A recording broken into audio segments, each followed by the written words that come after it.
मेरे बेटे को मारने की कोशिश की है। चैनल 14 से बातचीत में नेतन्याहू का यह दावा।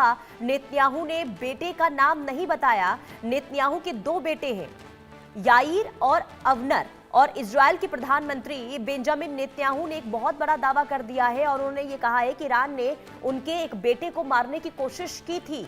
ये बेंजामिन नेतन्याहू कह रहे हैं। हालांकि उन्होंने ये नहीं बताया है कि ये कथित साजिश कब हुई थी, उनके किस बेटे को निशाना बनाया गया था, उसे अंजाम देने की कोशिश कितनी आगे तक पहुंची थी। लेकिन नेतन्याहू के इस आरोप से ये पता चलता है कि फरवरी में अमेरिका इजराइल का ईरान के खिलाफ युद्ध शुरू होने के बाद तनाव कितना बढ़ गया है और इस युद्ध के दौरान ईरान के supreme leader Ayatollah Ali Khamenei और कई अन्य बड़े ईरानी नेताओं की मौत हो चुकी है। और इजराइल में अक्टूबर 27 को आम चुनाव होने वाले हैं और चुनावों से 2 महीने पहले नेतन्याहू के गठबंधन की स्थिति कमजोर चल रही है और सर्वे ये बता रहा है कि उसकी हालत कमजोर है। लेकिन सर, यूके देवनाथ सर, मैं आपसे इस पर प्रतिक्रिया चाहूंगी। ये एक टीवी चैनल पर इंटरव्यू दिया गया बेंजामिन नेतन्याहू के द्वारा और उन्होंने ये कहा है कि उनके बेटे को मारने की साजिश हुई है। सर, इस पर प्रतिक्रिया चाहूंगी आपसे। पुनीता, देखो, ये जो बयान है, अगर हम राजनीतिक पक्ष देखें हाँ, तो थोड़ा हास्यास्पद भी है। हाँ, इजराइल ने कभी भी किसी ईरानी साइंटिस्ट, ईरानी जनरल या अब जैसे हमने देखा 28 फरवरी को ईरान के supreme leader Ayatollah Ali Khamenei और उनके 30 सहयोगियों को मार डाला बॉम्बिंग करके। जी, तो ठीक है, वहां पर इजराइल में इलेक्शन है।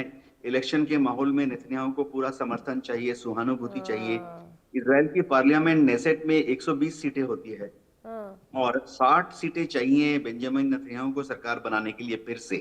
अब हम्म, नेतन्याहू की अपनी जो पार्टी है, लिकुद पार्टी, उनके महज 34 सीटें हैं वहां पर। तो हम्म, बाकी जो 26 सीटें हैं उसके लिए उन्हें दूसरी एक्सट्रीम राइट विंग ग्रुप्स के ऊपर निर्भर करना पड़ता है। बहुत ही हम्म, खूंखार ज्यूज पार्टी हैं जिनका हम्म, एक ही मकसद है कि किस तरह से इजराइल को जिंदा रखें और अरब कंट्रीज को पीछे धकेलें। तो हम्म, नेतन्याहू शायद सहानुभूति बटोरने की कोशिश कर रहे हैं। नेतन्याहू के बेटे तो ऐसे भी यूरोप में, अमेरिका में रहते हैं।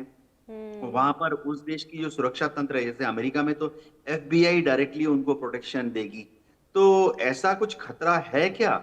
ईरान ने हमेशा बार बार कहा है कि उसका ऐसा कभी लक्ष्य नहीं रहा कि किसी दुश्मन देश के किसी भी वीआईपी, प्रधानमंत्री, प्रेसिडेंट या उसके परिवार को क्षति पहुंचाए।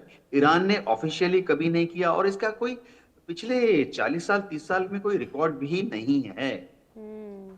यानी कि जो सर्वे आया है और उसके बाद ये माना जाए कि बेंजामिन नेतन्याहू उस तरीके से अलग अलग प्रतिक्रिया दे रहे हैं, जैसा आपने कहा कि एक सिंपैथी गेन करने की कोशिश हो रही है, चुनाव में हार का सामना ना करना इस वजह से।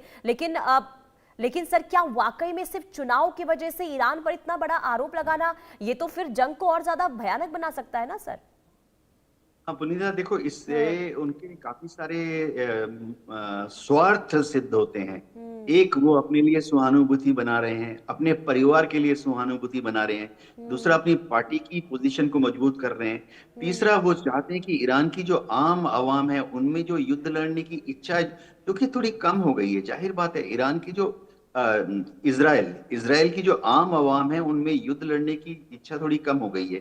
देखिए, इतने साल से युद्ध हो रहा है, हमास के साथ युद्ध, अभी ईरान के साथ युद्ध। ईरान, इजराइल इजराइल की जो लोग हैं वो हैरान है, परेशान है।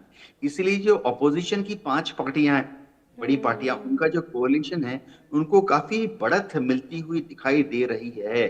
अपोजिशन पार्टीज बार बार ये कह रही हैं कि अगर इजराइल को आगे बढ़ना है तो उसे हमास, हिजबुल्लाह और हुती जैसे ऑर्गेनाइजेशन को और खत्म सर, करना और है। अगर सर तो बेंजामिन बातचीत के नेतन्याहू की जरिए तरफ से ये नतीजा प्रतिक्रिया, निकालना अगर ये पड़ेगा। बयान सामने आया है तो कहीं ना कहीं ये भी बताता है कि ईरान के सामने इजराइल जो है वो कहीं ना कहीं कमजोर जरूर पड़ता हुआ नजर आ रहा है। बहुत शुक्रिया सर इंडिया न्यूज के साथ जुड़ने के लिए और महत्वपूर्ण जानकारी देने के लिए। रुकते हैं एक छोटे से ब्रेक के लिए, देखते रहिए इंडिया न्यूज।